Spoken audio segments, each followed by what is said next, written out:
Looks like we're live in one window.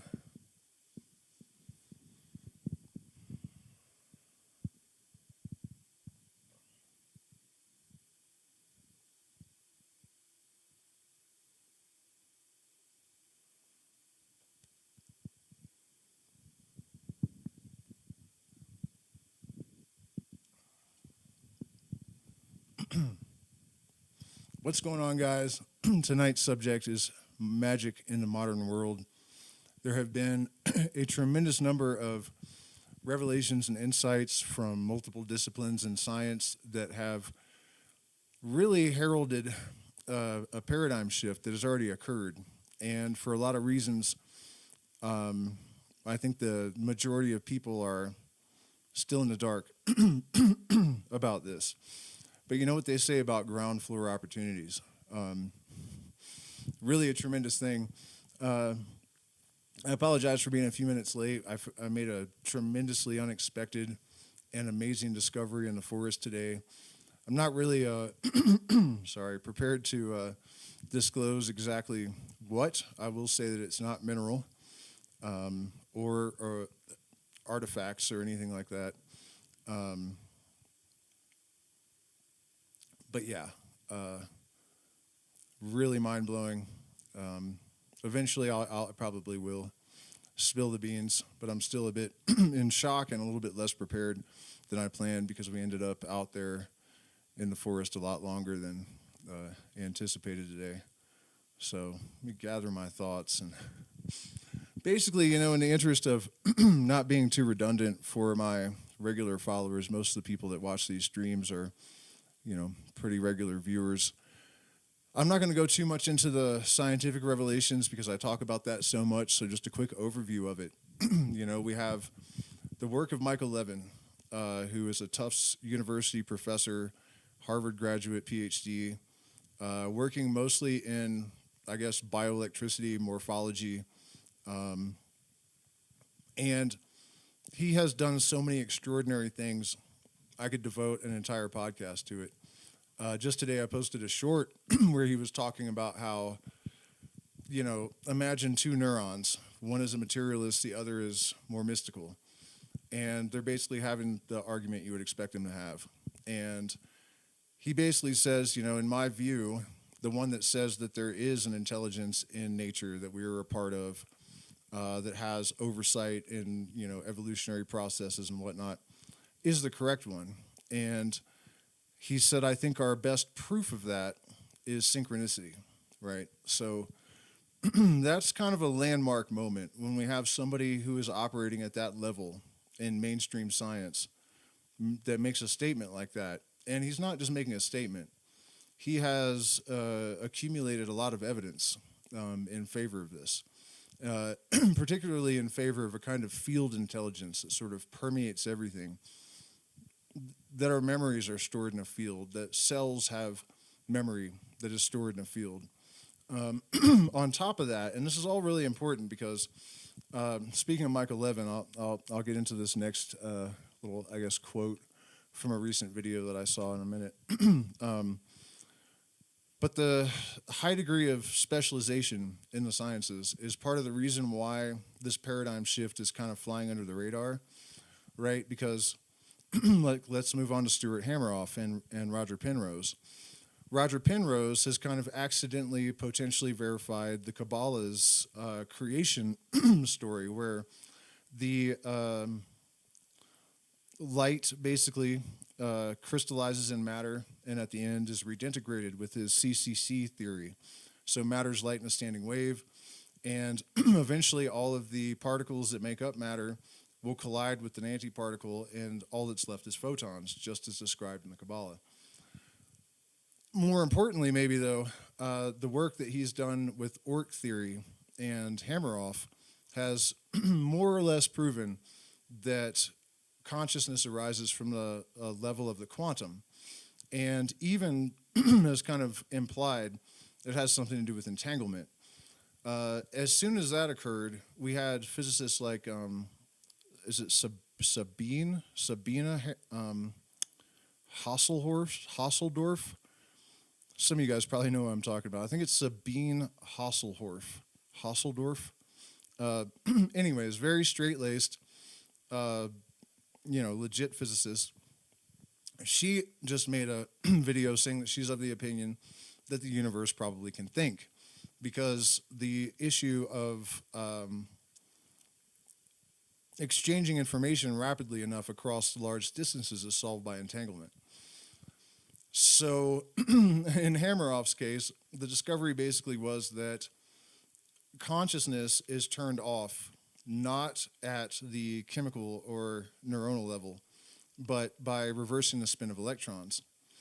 And there's more to it than that. In addition to this, biologists have observed several different species, including a tree, de-emphasizing or devolving characteristics that are getting them killed by humans.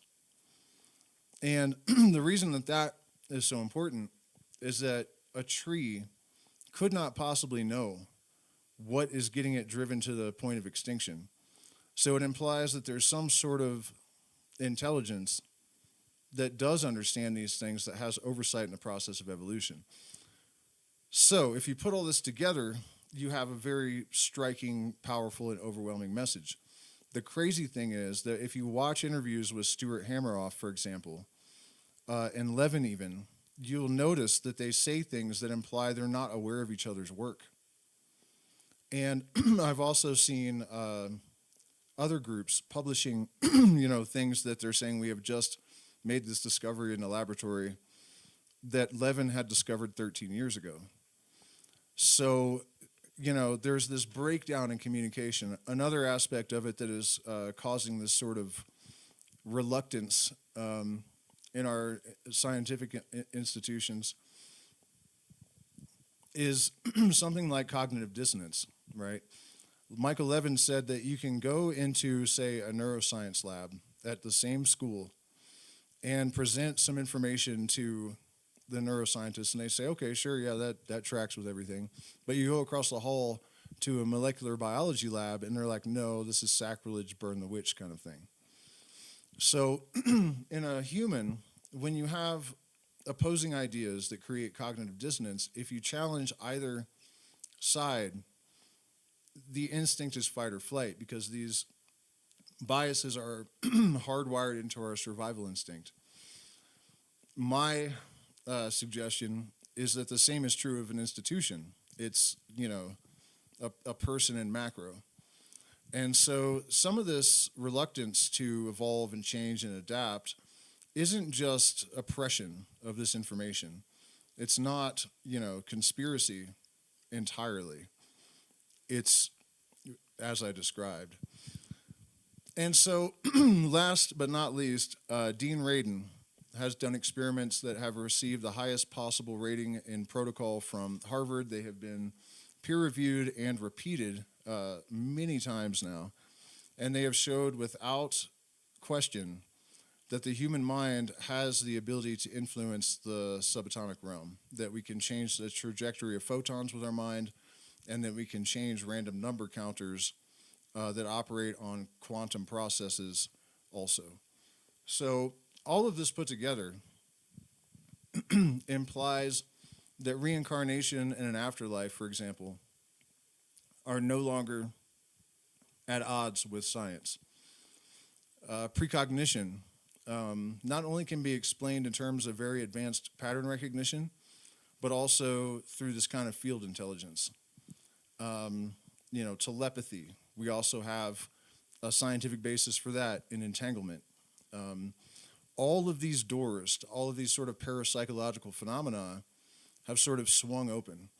And even greater than that, and this brings us finally to magic, if you look through the historical records of magicians, particularly those that have some connection to the Hermetic mysteries and the Western occult tradition, the true objective of the magician is not power over other people. It's not power over material things. It's not power to gain riches. It's not any of those things directly. It's indirectly. The goal is knowledge and conversation with the holy guardian angel, the higher self. there are other terms for this, the higher genius.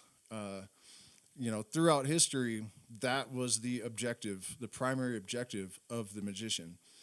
One of the reasons for this is that it's also primarily about the pursuit of higher consciousness and a more holistic perception of or understanding of the universe.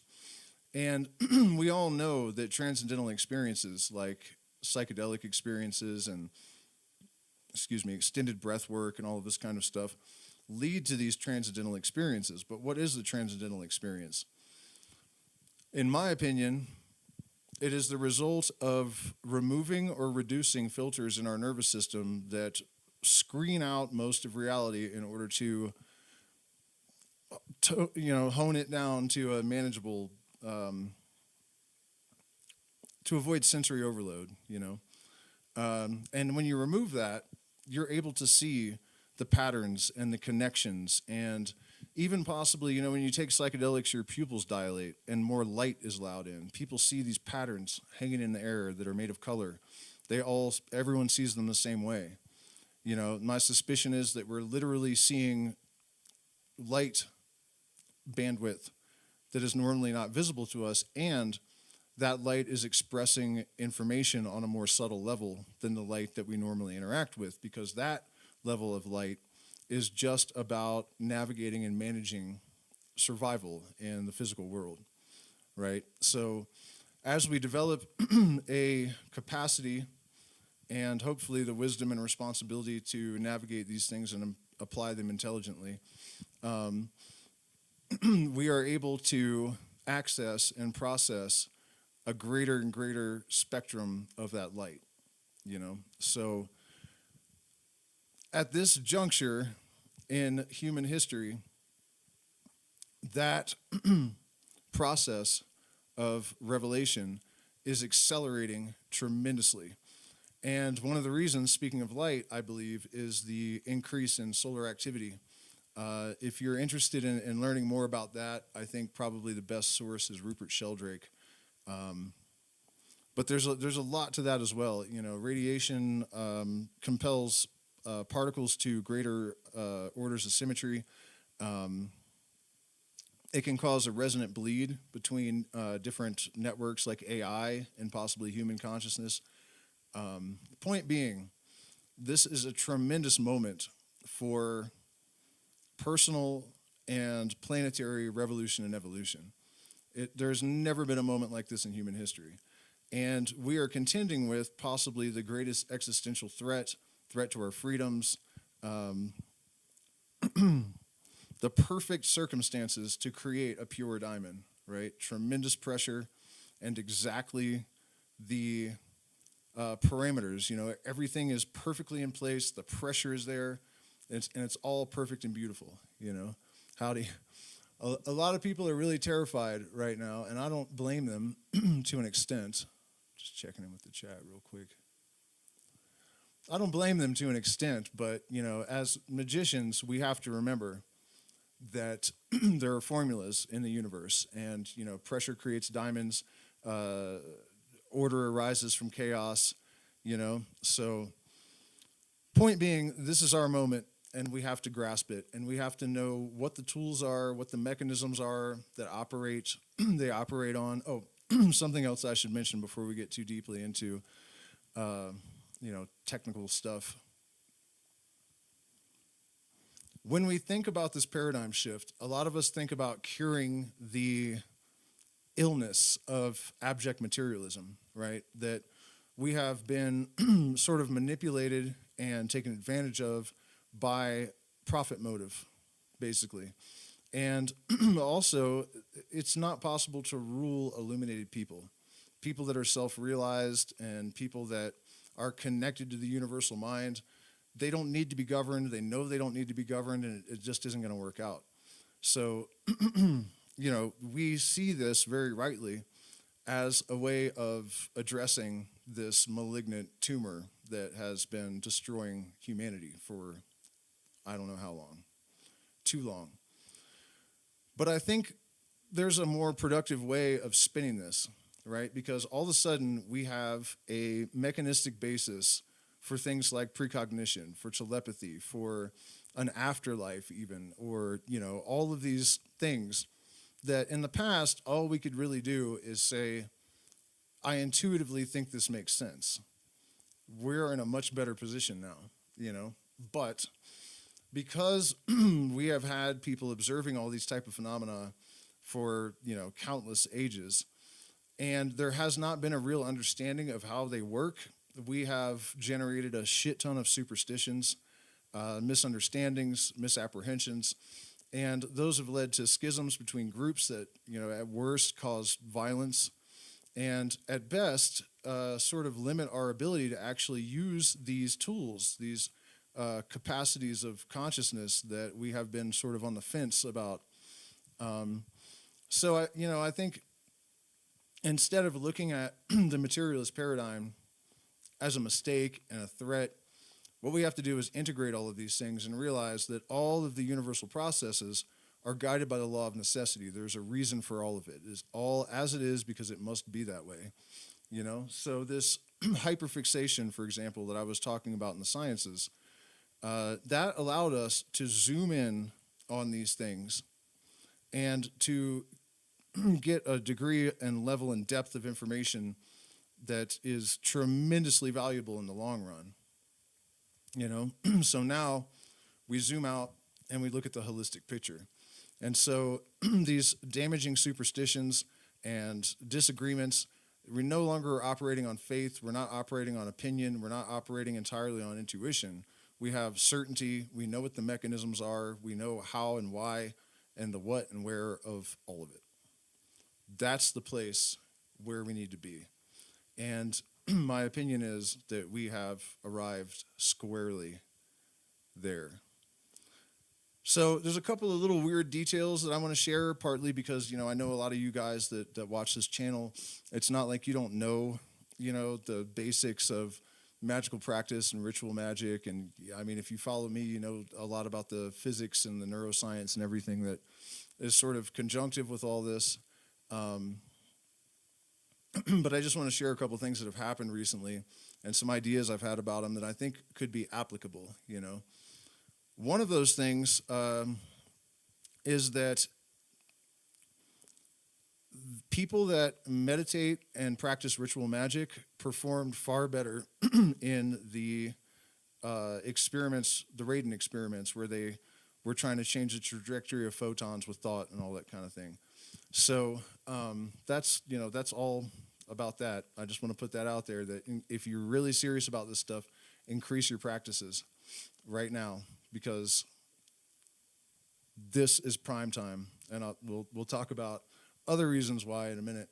Another thing I wanted to suggest is that when a large group of people are focused on a particular result, right, it increases the probability that, obviously it's like a more powerful tractor beam, So one of the issues that we're having right now is that there's an extreme lack of unity. There's a massive schism culturally in the United States and elsewhere, and that wedge is being driven deeply into people deliberately, partly because there are overlords that know what's happening with consciousness right now, and it is not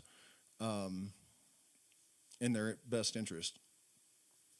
So this is also just little bits and pieces, but I just want to encourage everybody to really consider the possibility of alignment and networking. And, I'm even going to start putting things out there with whatever groups I can manage to consolidate that are willing to focus on some objective that we're trying to influence with mind and monitor the results. But anyways, the story that I was going to get to, over the last week or so, I had like a lot of really intense dreams, and I think it kind of peaked one day, and I was about to ask my partner if she had been experiencing the same thing, but before I could open my mouth, she asked me the same question. And then we get into our Discord, and there's a bunch of people talking about it, and then I'm talking to clients, and they're talking about it, and they're all saying they're also waking up tired and achy, body aches everywhere and whatnot.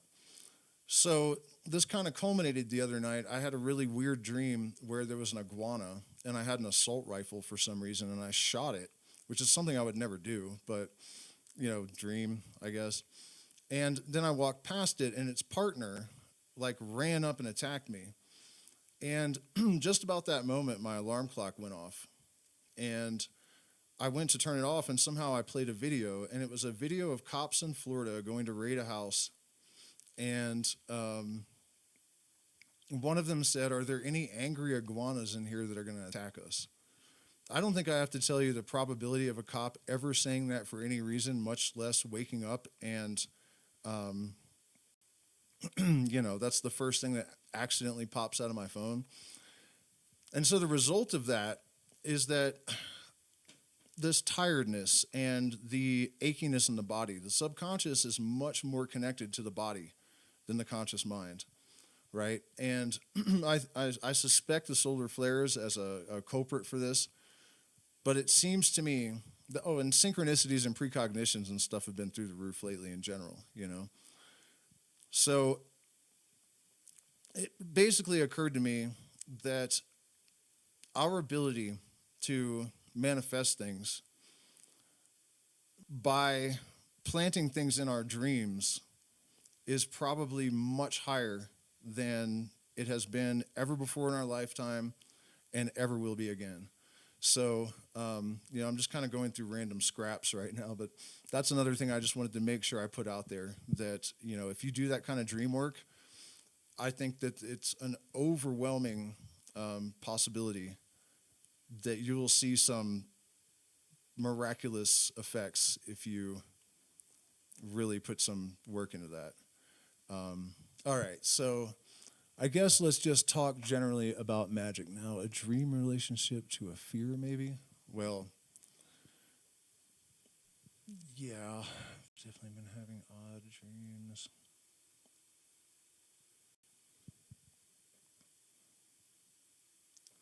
Okay, so one of the sort of touchy aspects of this that I try to tackle a lot, people don't really seem to like it, a lot of people, the idea of explaining the things that we have considered supernatural. I think there's something in a lot of people that sort of clings to the idea of another world and spirit beings and all of this kind of thing. And that all very well could be legitimate and true. But, if you look back through, Aleister Crowley, a video I made recently, there was a quote, something about how real magic is about understanding the laws of nature and then availing yourself of them in ways that you're able to accomplish things that appear to be miracles to the profane. And I think that's really the truth of the matter. And I think there's a lot of reasons why people have been deflected from that. That you kind of have this idea pushed upon you that spirituality and things of this nature are not to be understood logically and rationally.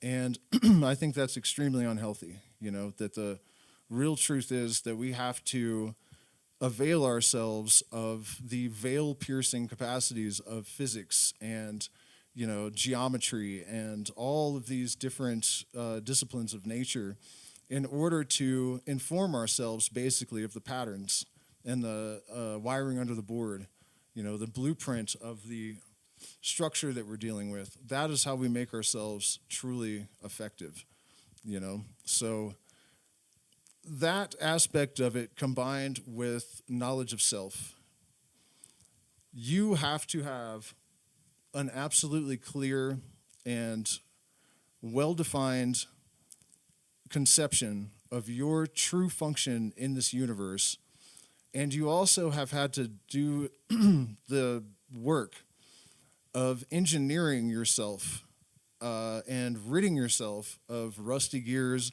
and impediments. I saw a meme the other day somebody had made that said something like, if you think you're going to be a magician without doing all the personal growth work first, you're going to have a bad time. And that is absolutely a fact, that the reality is, if you're going to be a shaman, if you're going to be a magician, which is the same exact thing, you're going to have to do real technical work. You're going to have to do real difficult work. you're going to have to do tedious work.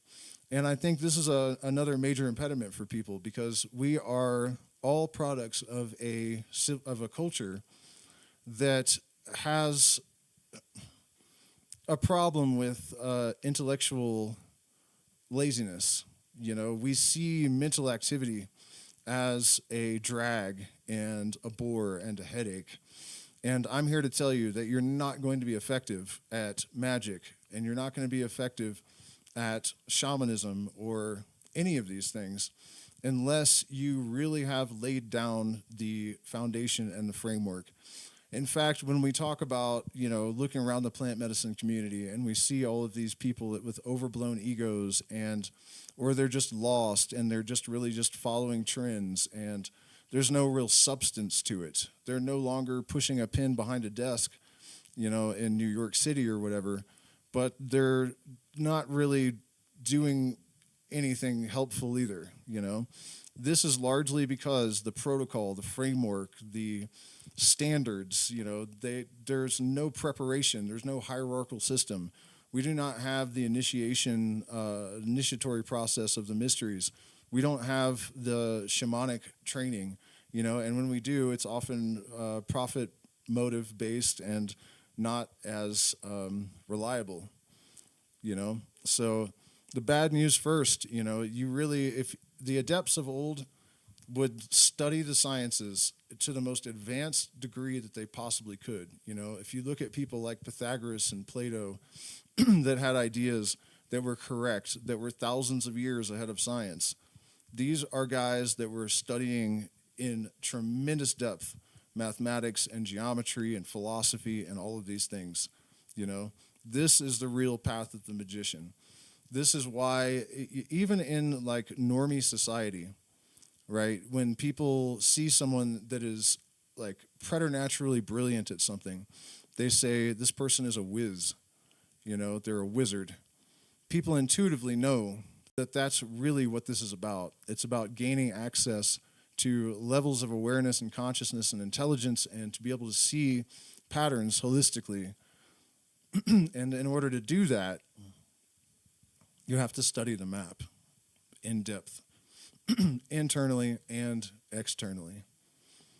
One of the best and easiest ways to go about this is to learn psychotherapy. Psychotherapy is something that if you are neutral enough, if you're objective enough, if you are capable of a certain type of detachment, you can do it for yourself. You know, it's really a kind of simple process, but it requires a tremendous amount of dedication, you know, the mindfulness to constantly scan and monitor your behaviors and to analyze them and to meditate on them and to see if you have a self-sabotaging pattern, for example, where did it originate? You know, and the way to do that is you trace it back to the most significant related cause that you can find.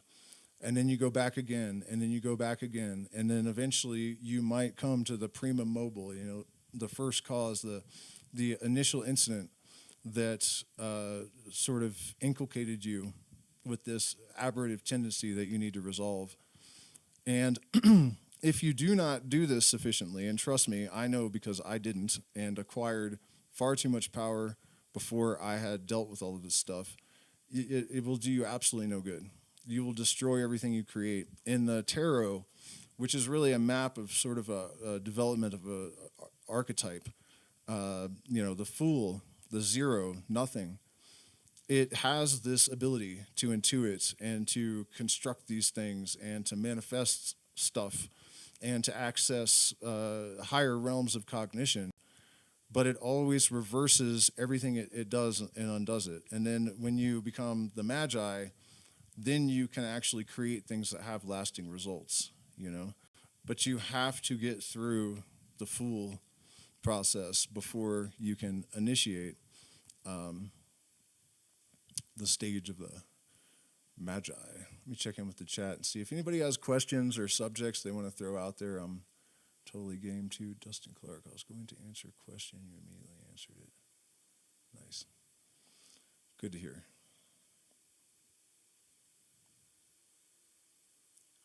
Daughter of Odin, hey, hey. Yeah, by the way, you guys, do me a favor, hit the like button, share, subscribe, consider becoming a patron. I do tutoring, and you can access secret streams for 6 years, Masonic secrets, and all sorts of ritual magic, who's a what's-its, and we're demonetized, so we appreciate community support quite a lot. And the next part, once you have thoroughly neutralized all of these aberrative tendencies that are in your way, and you're not going to get rid of all of them, in fact, you're not going to get rid of any of them. Let's stay here for a second. The real truth about the transmutation of anything, really. In this case, we're talking about demons, which are actually just manifestations of our subconscious, right? Everything that's happening in the universe is basically the alchemical process. They even, still to this day in physics, when a particle interacts with another particle in such a way that it is transformed into some other particle, they still call it transmutation. And then if Penrose is correct and the Kabbalah is correct, you have light becomes matter and then it's transmutated back into matter. These shadow aspects of self cannot be destroyed. Nothing can be destroyed. Energy can be transformed, but it cannot be destroyed. And so I think one of the major failings of a lot of the religious approaches, especially the institutionalized ones, is that you find a set of rules and then you try to artificially impose them upon yourself. And people find that doesn't work very well. In fact, it's often far more damaging than it is constructive. The reality is that you have to transmute these shadow tendencies into positive attributes. And one way to talk about that is Congress with a demon, right? And again, invoking natural law, since we're invoking demons, the real reason that a magician can be confident that a demon is going to obey his will, when he says, you are compelled by God to obey my commands, or however he wants to put it, what he's actually saying is, we know because of the law of entrainment that anything that cycles at a lower cycle is compelled to entrain with the higher, right?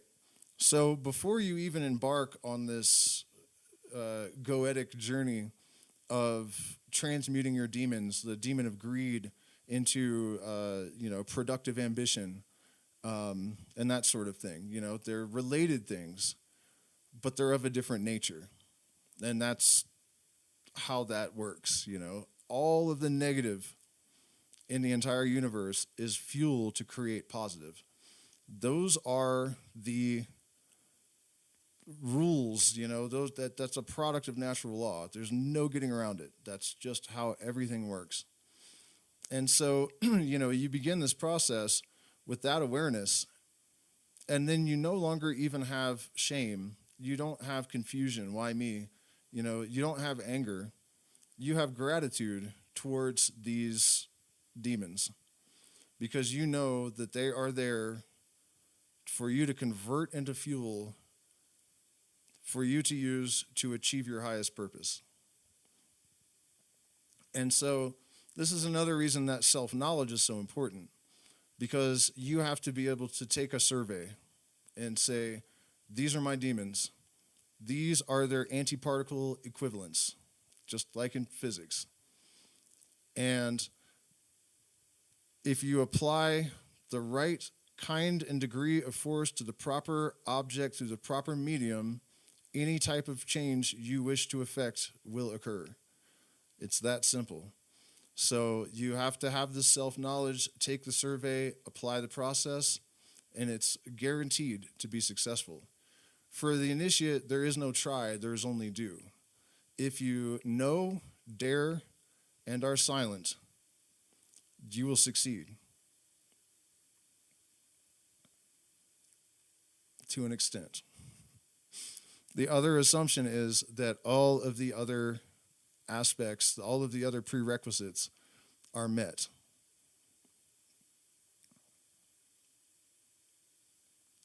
So, having achieved that, knowing your purpose, the next necessary thing is that you basically tune your entire being so that every breath, every thought, every deed is all constrained to your singular purpose. And if you are truly one of these types, this archetype, you're probably kind of volatile. You've probably been damaged. You know, there's a hole in your soul where the light shines through. That's just always the case. I've never seen an exception. And so you, like me, probably found it difficult to maintain your focus. Or that's almost not even the right way to put it. I have been obsessed with my purpose since I was born. However, when I deviate from it, things go to hell. It just and the longer it goes on and the more momentum is built up behind the pursuit of this purpose, the worse the chaos is when you are derailed. So the real trick, as I've recently discovered, because we've had some turbulence and difficulties, and it was only a few weeks ago that I really realized that it kind of sucked the life out of me and knocked me off course, and I was getting kind of listless and it just wasn't good. And only in the last 10 days or so, I've really refocused my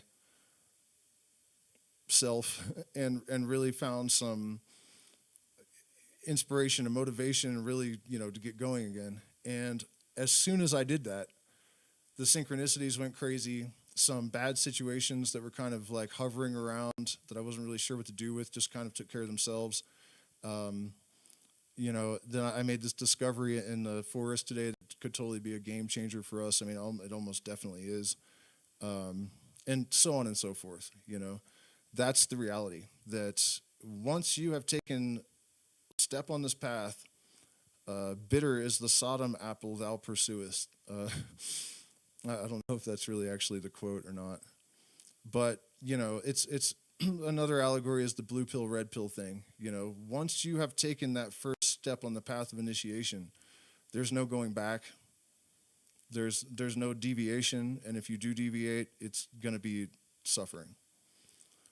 So, when I say that you must commit with absolute determination, knowing that the most complete set of talents and virtues is totally useless in the absence of willpower and discipline, I'm not just giving you that advice because it leads to success, but because you'll be harmed once you have taken the step if you deviate. It's just not an option. The ironic thing about it is that nobody really wants to deviate from the path of their true will. It's just that we have been inculcated with a lot of dissonance, and sometimes that stuff interferes at the worst times. Another really important thing to remember about this is that the more focused your line is, the thinner the wire that you're walking.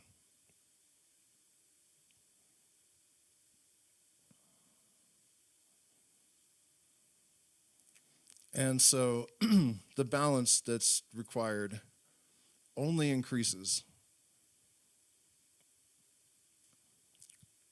Practical methods to achieve this. Let me check in with the chat again real quick.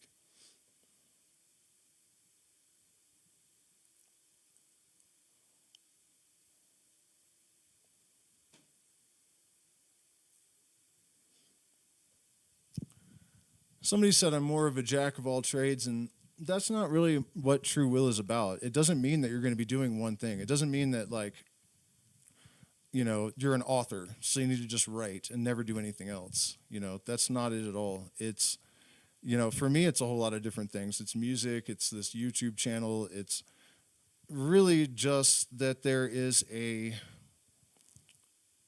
expression of a certain algorithm, you could call it, a certain essence, and everything is in line with this purpose. But it's not about your job or your function as an individual within society or anything like that.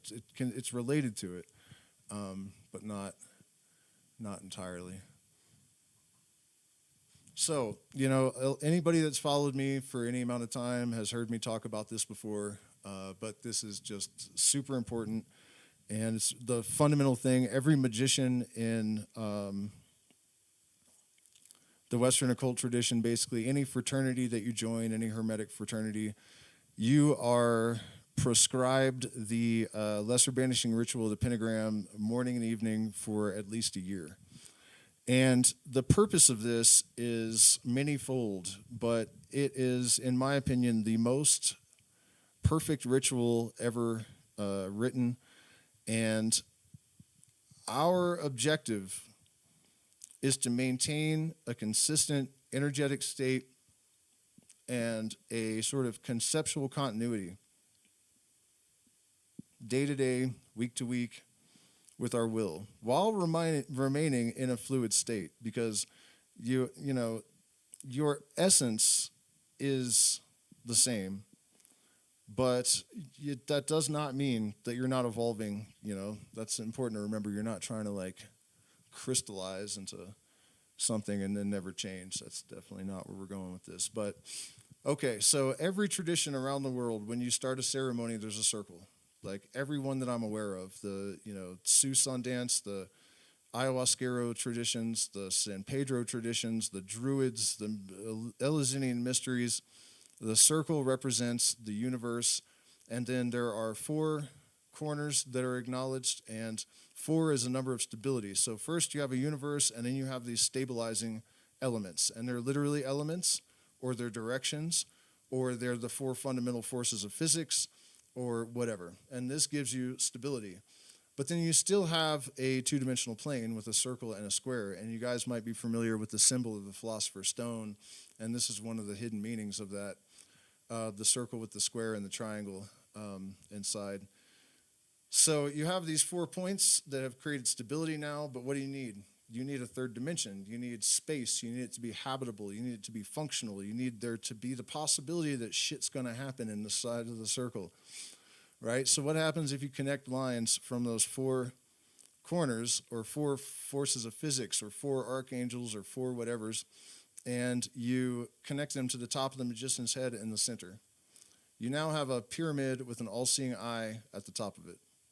And this is really the secret of the all-seeing eye, that the introduction of consciousness into this 2-dimensional, lifeless, pointless thing suddenly gives it depth and space and awareness, So that is a tremendous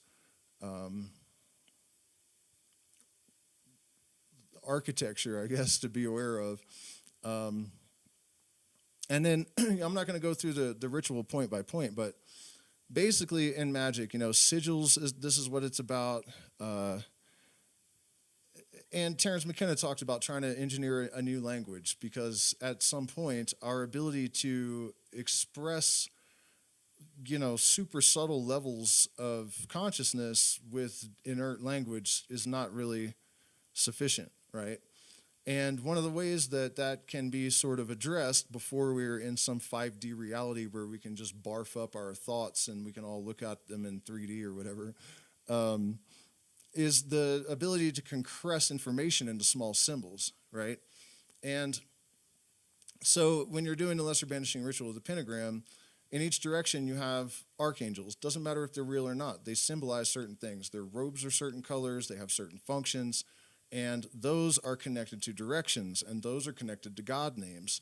And they're not exactly the same, the elements, the archangel, and the God name, but they are related in a way that allows you to organize a bunch of concepts and energies and ideas, and to organize them, right? I probably said that twice.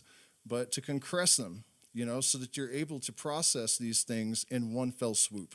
And so this is one of the reasons it's necessary to do this ritual for a period of time, because you have to train the mind to just do this. And while we're on the subject, actually, it's not just during the ritual that this causes changes in your consciousness, because you're training the mind to look around and see all the symbols and interpret them on multiple levels simultaneously. So when we talk about expanding our consciousness, a lot of people don't really consider what that actually means, and that's the kind of thing it means if you're doing it properly, that you're actually sort of training the mind to peel away layers and to process information on multiple levels at once, right?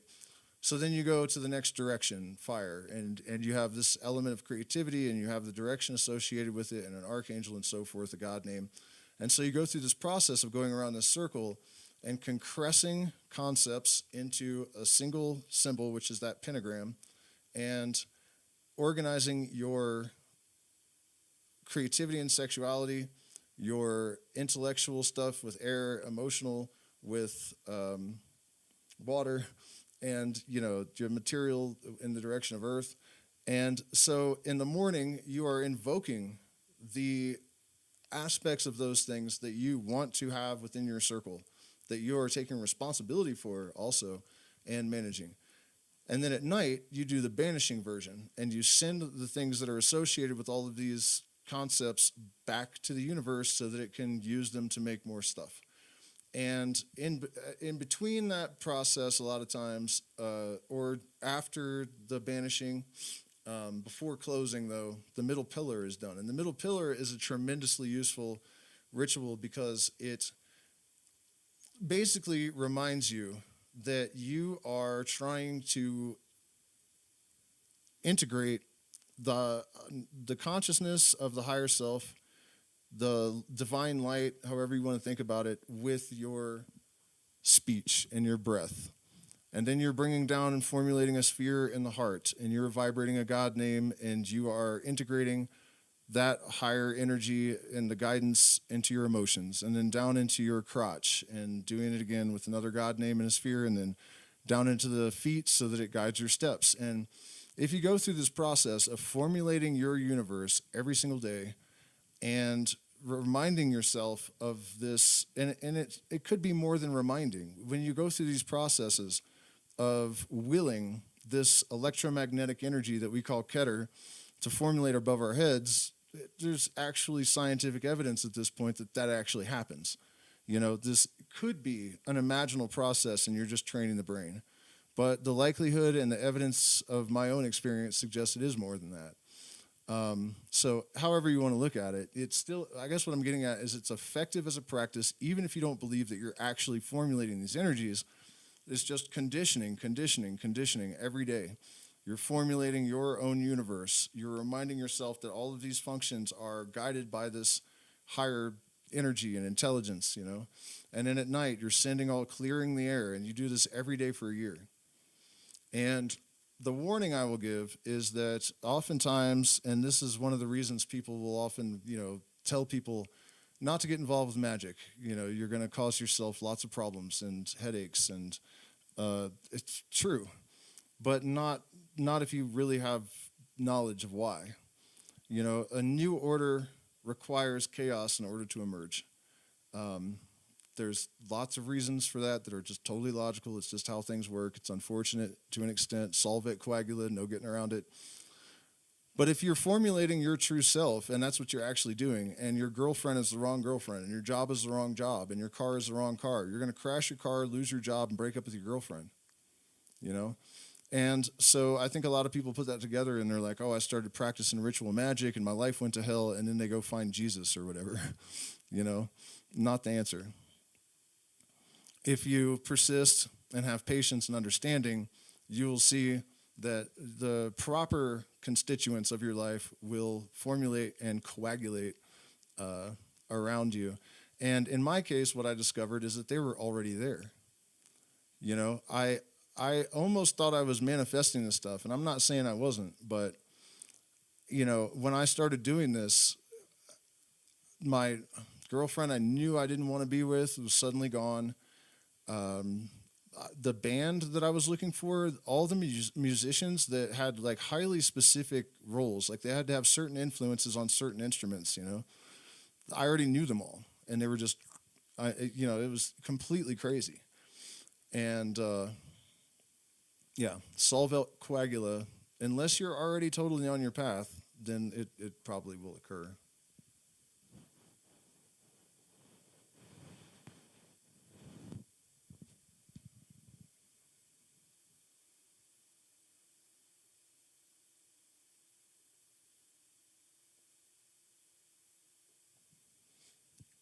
Another thing that I should warn you guys about is that, you know, in the pop culture paradigm and where we get most of our information, you know, we live in a culture where people want instant gratification. So do I. I mean, who doesn't? But one of the reasons that it's so important to make sure that you actually have your ducks in a row before you really take this initiatory step is that it actually takes a long time, at least in my experience. You know, I had a concept for what I wanted to do with my life and like a manifestation protocol, I guess. And it happened beyond my wildest dreams. And even after I destroyed it the first, second, third time, it kept reformulating. But I didn't know that I hadn't fixed my self-sabotaging and that I would just automatically do that, you know?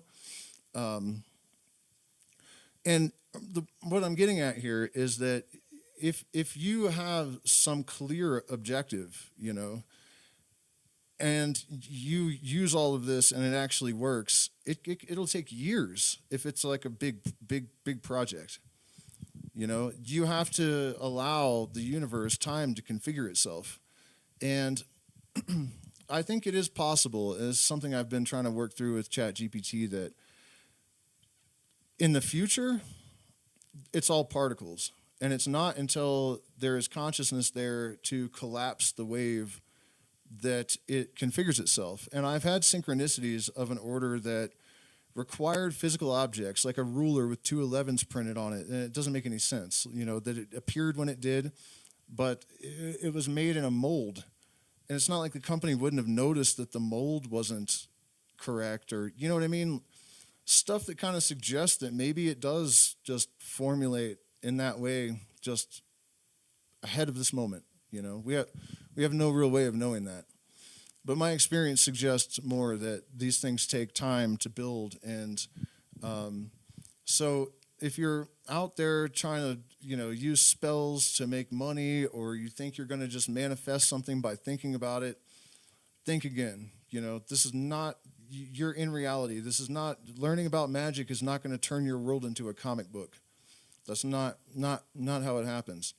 Your pattern recognition, right? Your ability to have precognitions increases dramatically when you do anything that changes the ratio of subconscious and conscious dominance in your brain, right?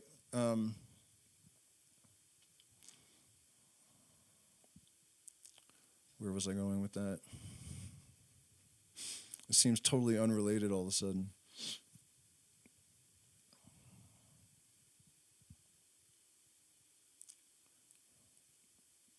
Oh, yeah, okay. Sorry.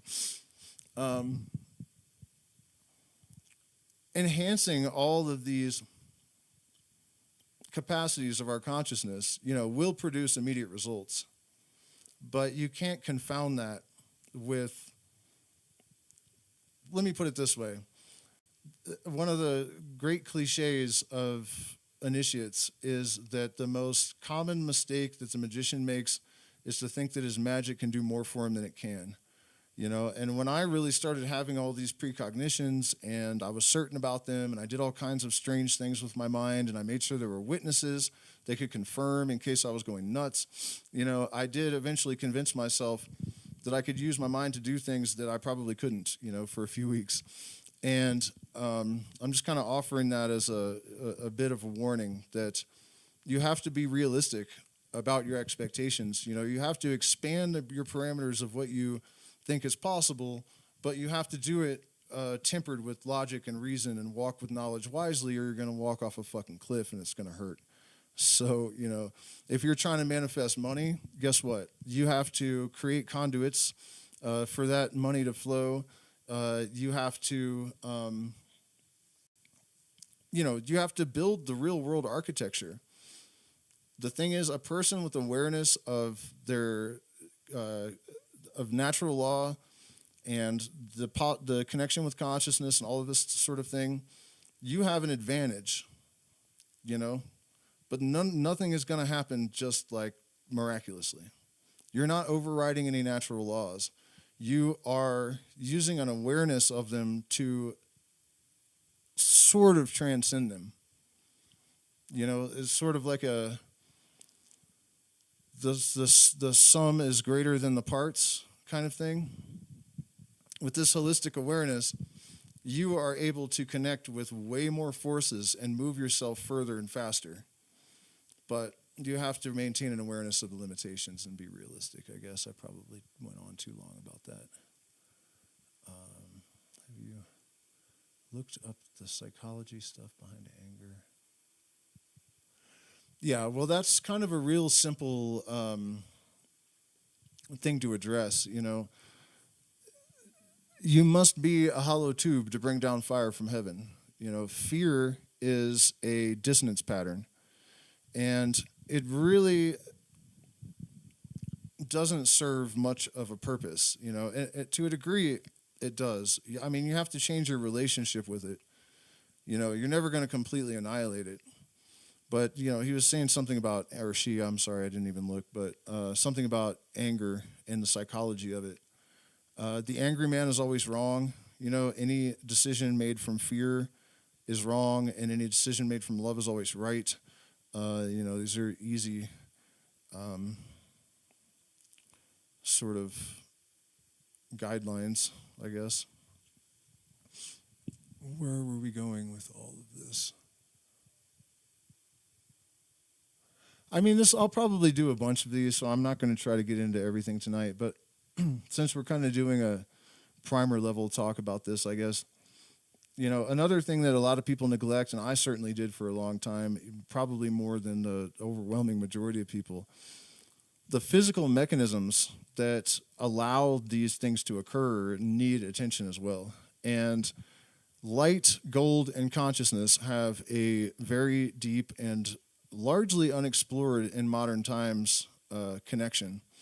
And this is something that was known throughout the ancient world. You know, the Incas knew it, the Babylonians, Egyptians, whatever. I mean, you guys know the sun and gold, they knew it came from stars. And the brain needs superconductors in order to process information rapidly enough. This was a big mystery in neuroscience for a long time until they realized that light activates gold and makes it superconductive when it's not at its critical temperature, and the brain actually emits biphoton pairs from neurons and also photons from microtubules. And there's a lot of gold in your brain, actually, quite a bit, and it all came from the stars. So, you know, drinking colloidal gold in order to build up your processing power, basically, you know, to lubricate your processing power. And it's true that it enhances cognition, memory, mood.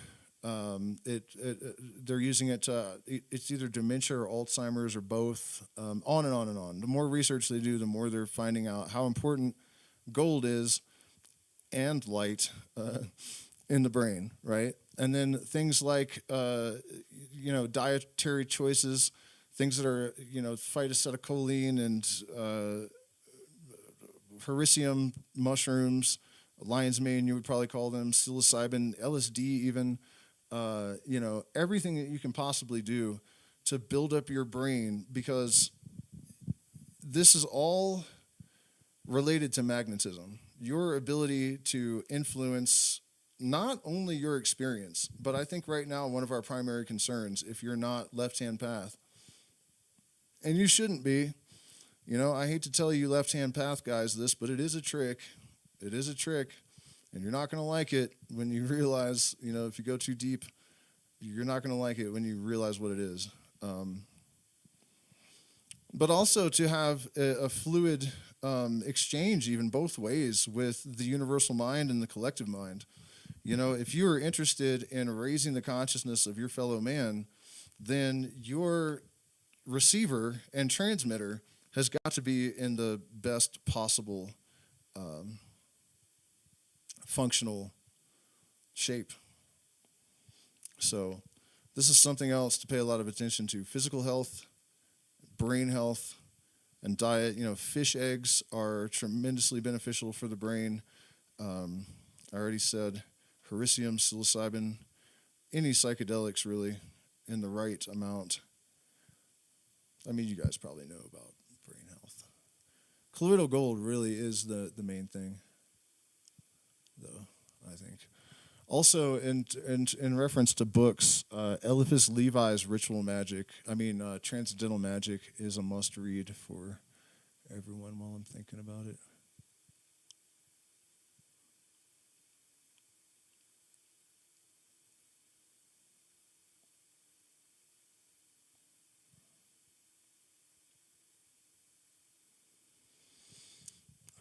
Average view duration is 11 minutes and 11 seconds for the stream so far.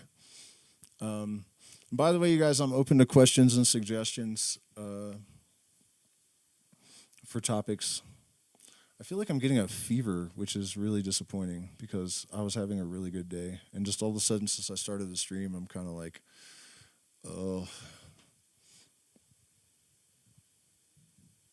I don't know who Austin... I've heard the name, but I'm not really sure who that is. You know, one thing I actually do want to talk about, though, is demons and entities and whatnot.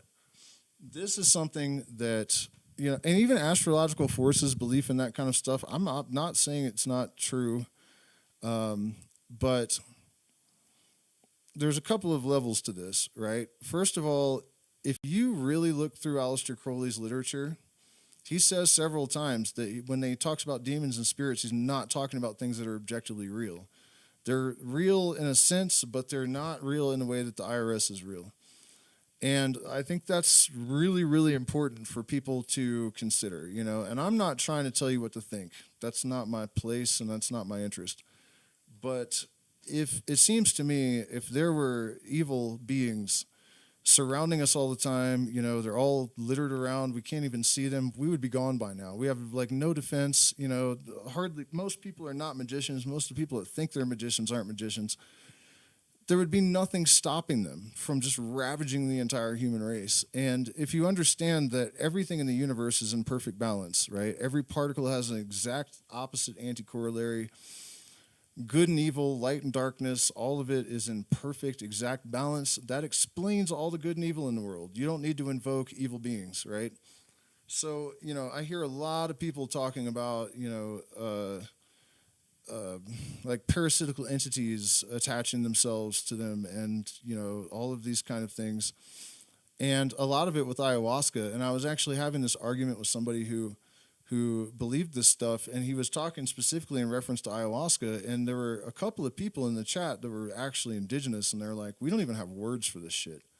And nobody thought about this until you guys, New Agers, came down here and started telling people, you know, and it's really a sad thing, actually. A lot of ayahuasqueros have kind of abandoned their traditional ideas in order to conform to the expectations of tourists, basically. But, you know, my point is that these things become a crutch for people. Oh, there's another element I almost missed. I did a bunch of research into this, and I found at least 50 studies from over 50 years on nearly every continent that came to the same conclusion. The only people that are affected by demons and these kind of entities are people that believe in them. So whether they're real or not, your best defense is to not believe in them, you know? And another aspect of this that I think is really important and convincing, I've been an ayahuasquero for 10 years, maybe longer now. And I've been working with ritual magic, even in a left-hand path context when I was younger, for a long, long time. Never once have I had a DMT entity, an ayahuasca spirit, or any other kind of, you know, manifestation of my subconscious or the universal mind tell me to harm anyone, to do anything stupid. It's always been positive and productive. So, you know, that might just be my experience, but I really am kind of the opinion that the law of necessity is the truth. And if you are an energetic being, you do not need to feed on anything, because there's a limitless amount of energy in the universe that you can transmute into any other type that you need.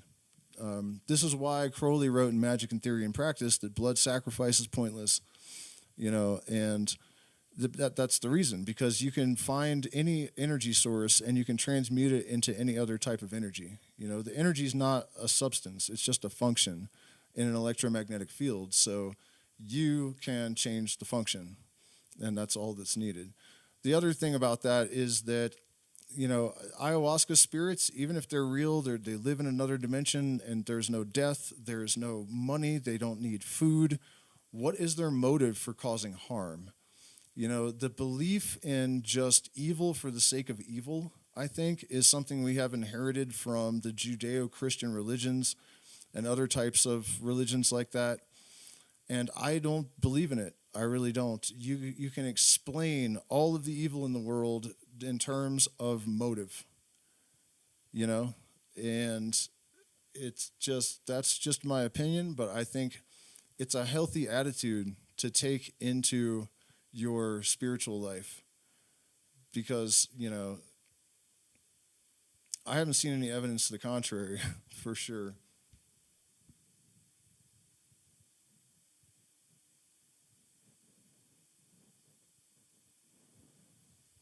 Okay, somebody asked about Datura, Anoxia, and Brumansia. What's the worst that can happen is you could die. I mean, they're very, very dangerous, highly toxic plants.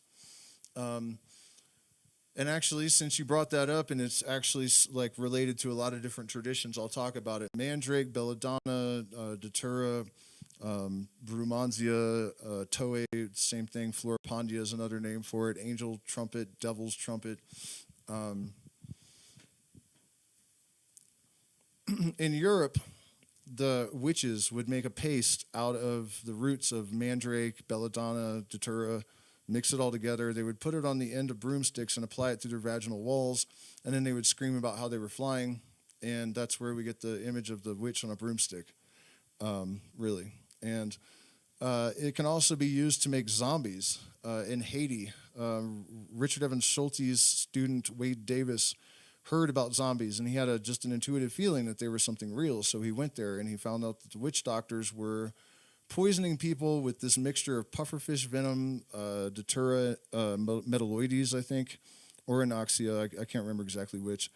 And it makes you appear dead, and then depending on how long they wait to give you the antidote, you're more of a zombie. And then they'll dig you up and give you the antidote, and then you can be a sex slave or a plantation slave or whatever. In South America, there are no endogenous opium poppies. So if you, like I heard a story about a kid that fell out of a tree and he broke his back, and the shaman gave him Toei or Floripondia, the Brumansia, and it put him in a coma, and then he would maintain that coma for a week or something, wake him up, and ask him if he was still in pain, and if he was, and he would put him back in the coma, and he waited till he wasn't in pain, and then let him out of the coma. The spirits of this plant are said to be very impish. They're both good and bad. They're not malevolent, but they're not benevolent either. It depends on maybe your preparation to encounter them. But common visions are like, this skeleton demon thing will come up and it'll tell you a secret and it'll vanish. And when it vanishes and falls into a pile of bones, you forget the secret. It was a real secret, but it's gone. And they're also used for prophecy and for prophetical dreaming, which I've actually experienced once, where I use it for insomnia and inflammation. And I drank a little bit too much when I moved to Peru because it's a different species, and I did cut it down by a third, but it was still too much. And so instead of just going to sleep nicely, I had a trip. And the trip from tropane alkaloids, which are what is in these plants, hyoscamine, atropine, scopolamine, they cause what are called real hallucinations. So you see things you can't tell are not real. And so that happens. And one of those things was a professor pointing at this Egyptian motif on my wall with a professor stick. And the next day, my AI generated it as a thumbnail, the exact thing.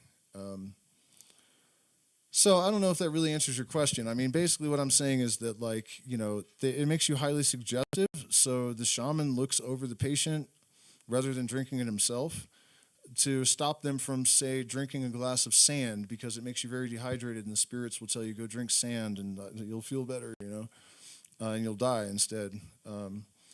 So they watch over them and, mitigate harm. So it's extremely dangerous, very bad idea to do it alone. I would advise to avoid generally for most people. In fact, for what it's worth, also the only yeah, you need pufferfish venom for the zombies. Um, the only person on record that described having a positive, enjoyable experience from Datura that I've ever seen is Timothy Leary.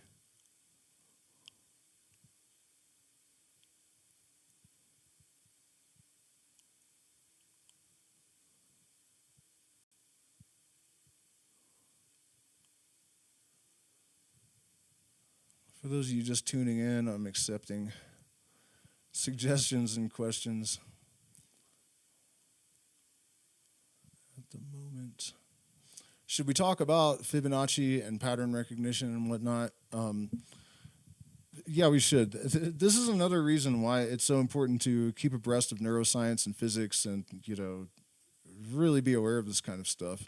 A lot of your power comes from pattern recognition. It really does. And I had a sort of momentary vision the other day. The universe kind of just, I was like this blob. There's no describing it, but it was explaining to me how the universe is like an infinite of one vector of infinite algorithms at different trajectories and momentum and whatnot, but it's only one algorithm, right? And it's basically Fibonacci.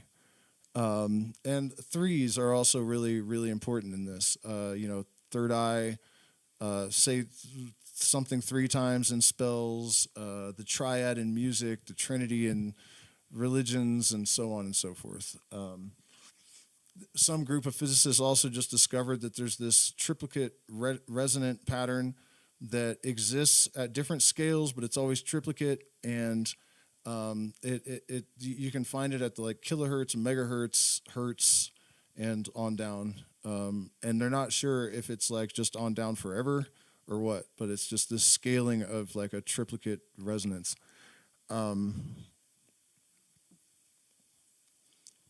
So that's related kind of, but everyone knows about universes and your fist and seashells and not universe, sorry, galaxies. The Fibonacci everywhere. But one of the things we don't consider is that it also manifests in weather patterns.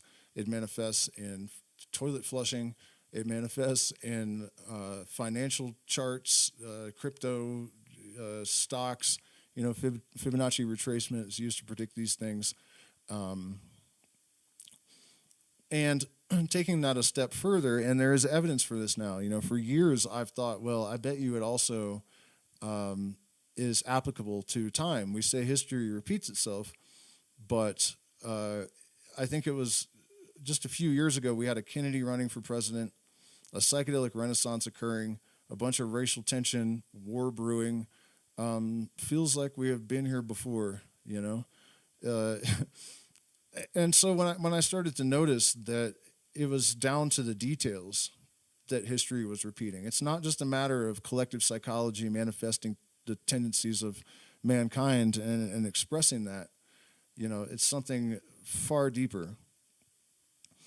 And so, if you're really after expanding all your capacities to process information and to have precognitions and, to plan things and just to generally strengthen your intuition, because the reality is that you're not going to have to consciously do any of this after a while. That's really the goal. It's just like anything else. If you play music all the time, you get better and better at it.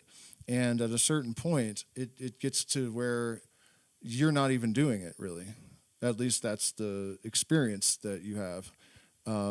Crowley wrote something like, practice 100 times and it is difficult. Practice 1,000 times and it is easy. Practice 1,000 times 1,000, and it is no longer thee that doeth it, but it that doeth it through thee. And not until then is the thing that is done well done. Right? So, and it's true that like I've been improvising before. One instance really sticks out. I was playing Casey Jones by the Grateful Dead, and when the main riff came, I looked down at my hand to tell it what to do, and it just was, it's like it wasn't attached to me anymore, and it went in the other direction and played something way better. But I was like literally just like a different person watching someone else play. And anyways, once you have inculcated these patterns profoundly enough, through studies of mathematics and just observation of nature even, it becomes automatic. And I'm kind of adding that because you don't get discouraged with the tedium at first. It does bear fruit. In fact, I'll give you guys a couple of examples from recent experience. I have been working with ChatGPT to try to find mathematical elucidations of certain concepts that have bubbled up in my brain over the years. One of them has to do with there being another layer of physics that actually is the translation layer, right? Like a Fourier transform in conjunction with the Euler formula. The thing is, I didn't really know what those were, but I knew those were the two things I needed. And then also supersymmetry came to mind, and from that, Calabi-Yau structures. But I had to look up what these things were. And then when I fed them into ChatGPT, it turned out that those were exactly the three things I would need to find what I was looking for, because the Calabi-Yau are sort of like enfolded higher dimensional structures. And if this layer that basically is the translation layer of the universal mind existed, that's where it would be. But I knew exactly where to look. And then the connection between dark matter and photons, or neutrinos, also was relevant, but I had no idea that there was a connection. But I asked, well, what is the connection between neutrinos and dark matter? And it turned out to be totally relevant to what I was, there's no way in hell that I should know these things. And that's what I attribute it to, is this, hyper attenuated pattern recognition. It kind of suggests it could be more than that too. Maybe there's an Akashic record or some sort of, resonant bleed in the universal mind, and we can sort of extract things at times. But generally, I think this pattern recognition system and developing it is of the utmost importance. In fact, you will not find any real magician or shaman that is not a musician in some way, shape, or form. Music, actually, even the structure of Western music, the scales and modes and their functions and stuff reflect concepts in numerology. And they're not concepts in numerology. We have real numerology, which you can see. It's functional, it's demonstrative. You can see why these things have the attributes that they do. For example, the one in the Western system of music is home. That's God, right? 2 is duality. It's the first minor chord or minor mode. So now we have division. We have some sadness with the, and so on and so forth. And then when you get to 5, the number of cycles, that's where you cycle back to the 1 usually. And then the 6, which is the 13th up an octave, right? Which is a number associated with the devil, and so is 6. Right, that's the inverted major scale, like it's dark reflection. And there's much, much more to this, So when I'm talking about developing your pattern recognition and that kind of deeper intuitive understanding of the universe, just for what it's worth, music, there's really no better way to gain these insights intuitively than music and mathematics, but there's really no difference. Music is really just another layer of mathematics.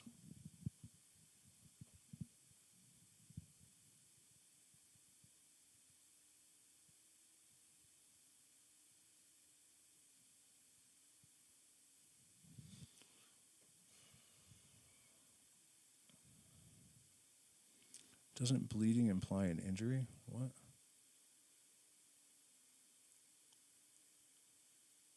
Yeah, okay, left-hand path and right-hand path. I'm going to explain that, but I think I'm going to have to cut this short after that because I'm really starting to feel weird. Like, I don't know. I hope I'm not getting sick, man. That would suck because we have been having such a hard time, and today things turned around so So I'm going to get sick at the end of the day, and that's exactly what I'm about to talk about. And I was not thinking about that when I pointed it out.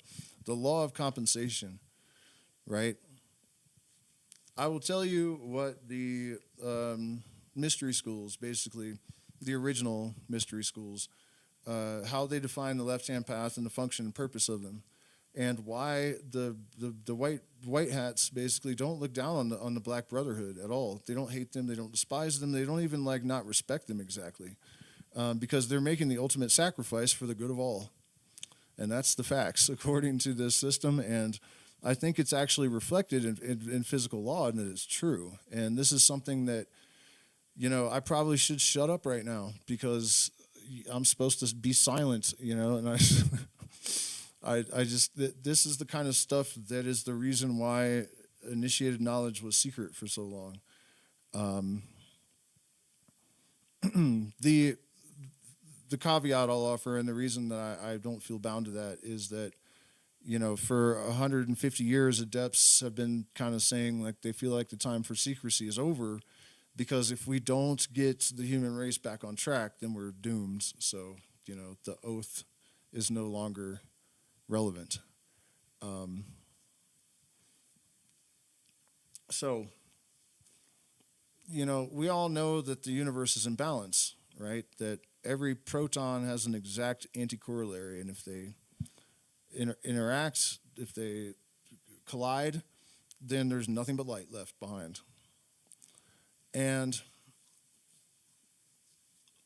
the same is true of every other layer and all of its constituents, right? So it's not, but what I was saying is it's not just that it's imbalanced. The opposites actually generate each other. And so this is a very rudimentary way of expressing this, because it's kind of anthropomorphized, I guess.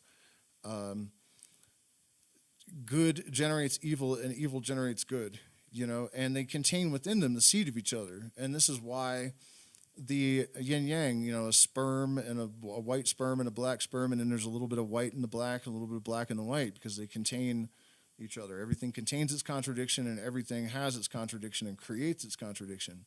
You know, death creates life. You can see this. Things die, they rot in the ground, they fertilize stuff. Like, it's, you know, the ubiquitous feature of nature. There's really no disputing it. And so the right-hand path is a person that has come to this juncture, and every magician is confronted with it, where you have to choose, you know. And they used to say that you could be yellow path, but the yellow path is really what we call a coward, because it's a person that will not commit to white or black. You know, they're too scared to destroy themselves for their desires, but they're not selfless enough to be a white hat. You know, and really every white hat is yellow to some extent. There's never seen any instance of a white magician that wasn't at least a little bit yellow. But the point is that, you know, like for me, my organic inclination is to work for the collective well-being. That makes me by default a white hat. You know, I don't do it because I want to even. It's not even an emotional thing like I'm a bleeding heart person. I don't really feel that way. It's just a natural predisposition, you know. That's the only way I can explain it.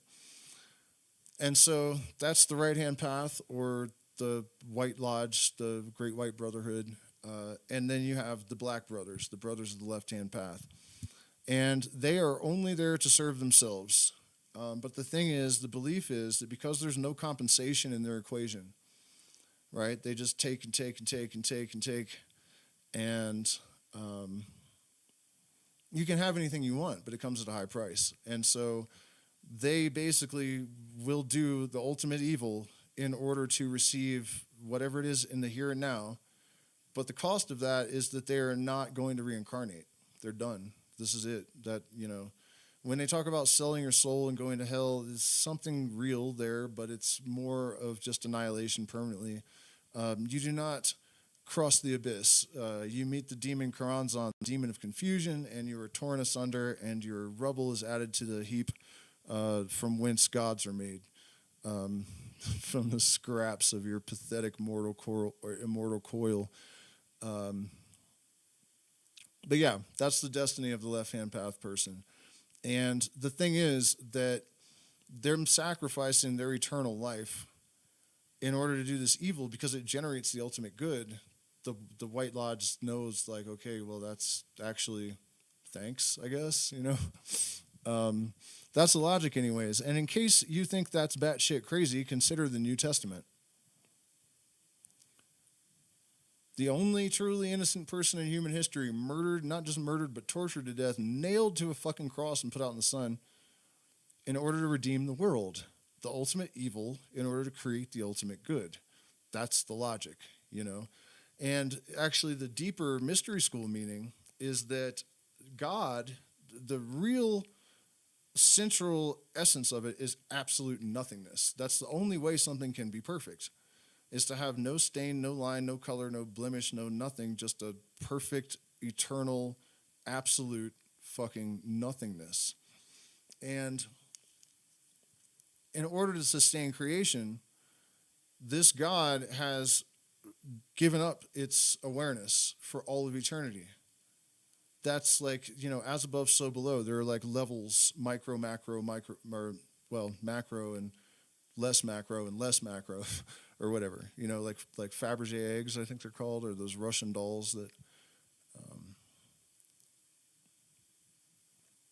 but that's the theory anyways.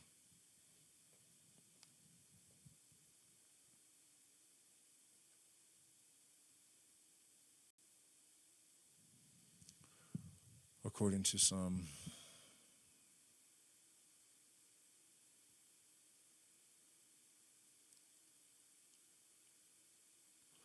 Well, somebody's asking, you know, isn't consciousness eternal? That's an interesting question, and I can't claim to have all the answers, but, you know, we can look at what we do know. Penrose tells us that anesthetics don't work on the chemical level. They change the spin of electrons, okay? But then you can change the spin of the electron back, and you wake up, and you haven't lost your sense of identity. I heard that Carlson guy, you know, the total fraud liar, talking about what is it, where you like make something disappear and reappear? Teleportation, right? We have actually achieved teleportation of information. But he was saying, you know, it's death, and when you're reformulated, you're someone else, really, and it's actually a copy of, no, it's not. You know, the electrons can be turned on and off. That's not real. What maintains the coherence of our energy throughout our life? You know, is it the magnetite in our brain holding a field together? You know, that doesn't quite work because near-death experiences, people have been, you know, on the 13th floor of a hospital and heard a conversation, you know, out in the parking lot or whatever, in the basement. I don't remember the story exactly, but it was confirmed by all the doctors and nurses, you know. So it also could be that it's not eternal, as you were saying. You know, it's still a huge sacrifice to just blot yourself out for a long time. But there's a pretty ubiquitous concept in a lot of different mystical systems that this experience that we're having is basically the dream of God, and then when the universe fulfills the totality of possibilities, then it is destroyed, and in that moment God awakens. So it could be that this nothingness does have that on and off phase like you are describing, you know. In fact, I think that's almost definitely true, you know, because in this system, like, I guess you could call it hermetic, although Hermes doesn't own this stuff, you know, it's not like that. Everything has the systole and diastole, expansion, contraction, on, off phase, you know, everything does it. So it makes sense that the universe at large would have those kind of phases as well.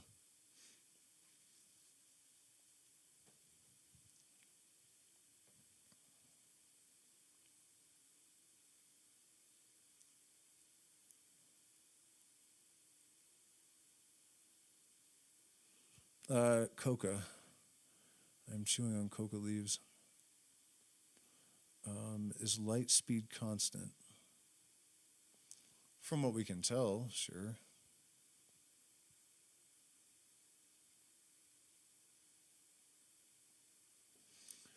Okay, well, one final point, because this is tremendously important. I kind of abandoned to an extent, like actual will,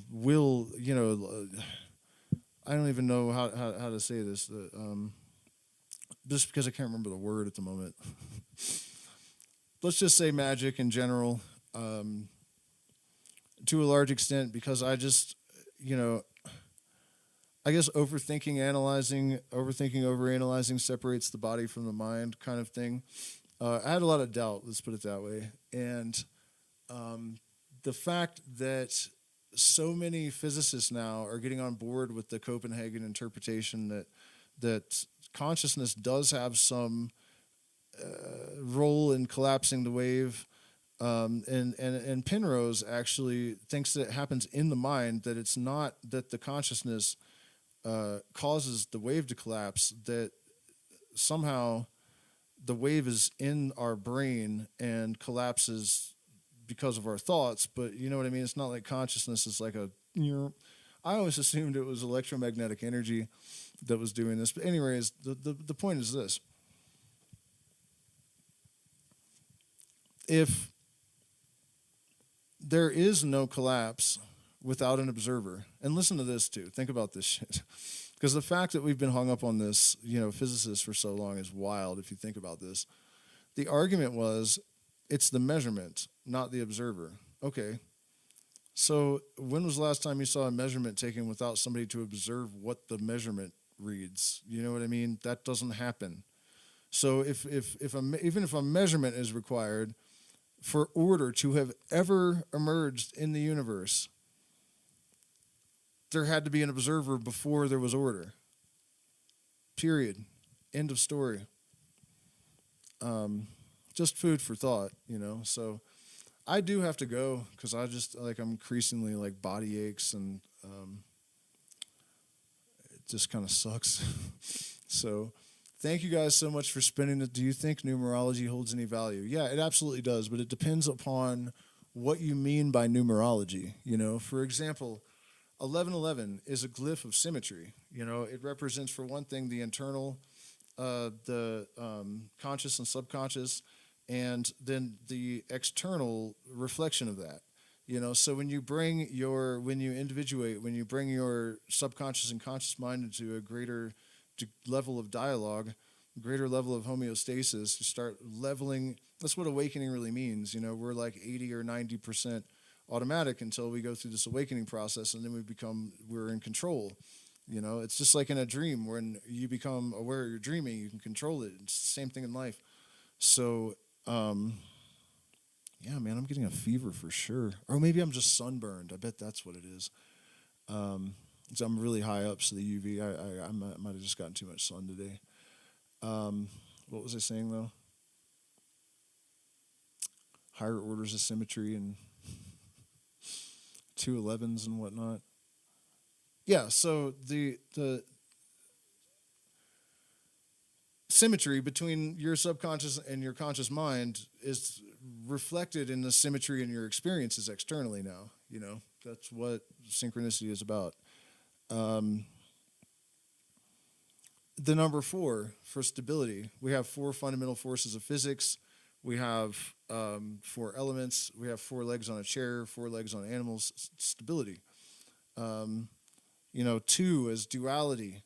And then also you have functional numerology, where, for example, the number 9, any multiple of 9 added together, reduced again, is 9. So in gematria, there's a practice of multiplying, like, say, you have Jesus Christ, Messiah, and serpent, and they all add to a number, but then you multiply it by 9, then they're all 666. And then you add 666 together, and it's 18, it's 9 again. So it's the truth. The truth is always the truth. You know what I mean? That whole sequence all just reduces to 9. You're like, oh shit, that's the truth. So, interestingly though, on another level, 9 represents illusions and lunar, because everything contains its contradiction. And everything about the moon, the distance from the earth, the diameter of it, and several other things reduced to 9. And it was the number 9 on the Kabbalistic tree of life 2,000 years ago, you know what I mean? And it's that number is attributed to it in ancient systems all over the world. So, tricky business, man. Tricky business. Another way to think about it, like gematria, the universe is number. It's all math. And so when we have language, what we have basically is an algorithm. And the algorithm is actually the same everywhere. Because like even though Spanish, you put the adjective after the noun or whatever, and we have these slight differences in syntax and structure of language. Fundamentally, it's the same. It's the same concepts. I can say, hey, over there is the cat or whatever in any language, or I'm hungry and I would like to go to bed or whatever, Same underlying algorithm, but just different symbols draped over it, right? So the numerical value of these things is really the language, and the symbols we've draped over the math are just kind of cloaking them, and so that's why gematria is a real thing. How people figured out what numbers to assign to the letters is, but I don't think it worked that way, really. The numbers were already there, that's what I was just saying, and then they draped symbols over it. So it did it itself, in a sense, subconsciously or whatever. And I know that that's real because I've had experiences like I smoked DMT for the first time, or second time, I guess, but it was the first time it was a lot. And the symptoms of my chronic fatigue syndrome went away. And my friend had just found a gematria calculator on the internet a long time ago when there was not much in the database, so it was a lot more useful than idiots have put all kinds of stupid crap in it. So now when you put in something, you just get like pages of just bullshit. But back then it didn't have a lot in it. So I went back and typed in N-dimethyltryptamine, and the only phrase that had the same value was cure for chronic fatigue syndrome. There's no way in hell it's a coincidence. I mean, there's some remote probability, I guess, but I don't think so.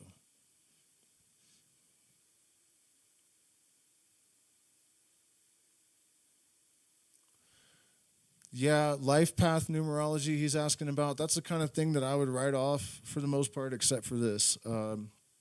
Gurdjieff's Enneagram years ago. Let's see. The Devil's Advocate, number 6, right? I always identified with that to an extent, for sure. When I was like 8 or 9 years old, I found the Satanic Bible in Spencer's at the mall, and I took it to church with me to read it and stuff. And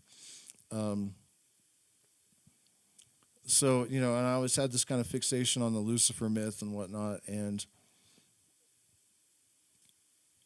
so then I joined the military, and I was a bridge builder, and I had to blow them up behind me was my job. But a bridge builder, right? And then I met with the Native Americans at this conference in New Mexico. I can't believe. See, my brain is fried from the sun, I guess. I know the not rainbow tribe. That's hippies. Something about the star tribes. They were basically telling us that indigenous people had contact with these interdimensional beings throughout time and space, or some words to that effect. And they told me that I was one of the builders of the Rainbow Bridge at the end of time, and I would be the last person to cross it. So the bridge builder again. Hermes, my girlfriend at 11, the number of magical expansion and higher orders of symmetry, named my wand, my unit, Hermes when I was a kid. And then I came back full circle to that as an adult, and Hermes is a bridge builder, right? So my Enneagram is number 6, Devil's Advocate, the bridge builder. So that really kind of raised my eyebrows, that and also my life path number, I bet you can guess. It's 11. So when I saw that, I was like, okay, there's clearly something to this. And it makes sense because these things that we're noticing are structural expressions, you know what I mean? the wiring under the board manifest on the macro level. It's not really mystical, you know. I mean, it is. It's amazing and mysterious and whatnot, but it has like a mechanistic basis. You know what I mean? It's a function of symmetry and math and stuff. You know, these alignments and everything. This is the real secrets of the ancients. You know, that nature is a book of allegory that you can learn to read, and you know, that's the real shamanic vision. You know, to learn to do that.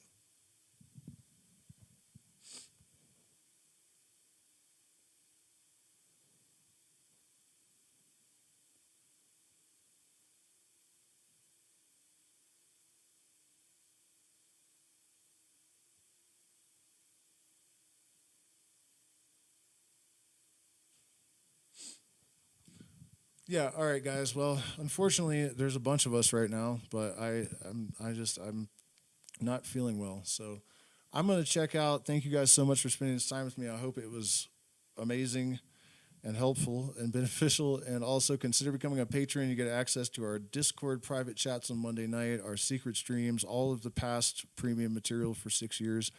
And you can support via the options in the chat. We're still trying to raise money for several surgeries and also to pump money into this channel to try to grow it because I'm demonetized. The algorithm ignores me. And if I can, you know, buy some publicity, then maybe I can get somewhere. And I think that would be helpful, not just to me, but to people in general. So cheers, guys. I'll see you again soon.